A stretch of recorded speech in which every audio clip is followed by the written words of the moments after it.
Do you want to know how you can unlink your Google account on Quizlet? If yes, then this video is for you. Hello and welcome to AI Basics. It's your host back again with yet another interesting tutorial video. In this video, I'm going to teach you how you can unlink your Google account in Quizlet. Go ahead and open Quizlet.com on your Chrome or Edge browser and then log into your account. Now click on your profile and go to Settings.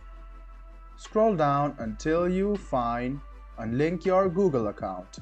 So go ahead and click Unlink Google account and you can see that your Google account has been unlinked. Let me show it to you once again guys how you can log into your account. You can see that your Google account was unlinked.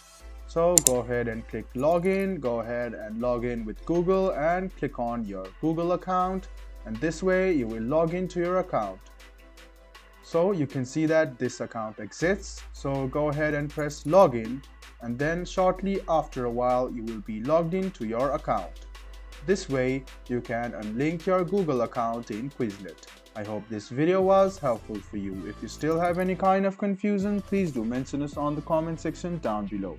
Like the video, subscribe to the channel and do hit the bell button for more. Hope to see you in the next video as well. Until then, goodbye, take care and make sure you enjoy.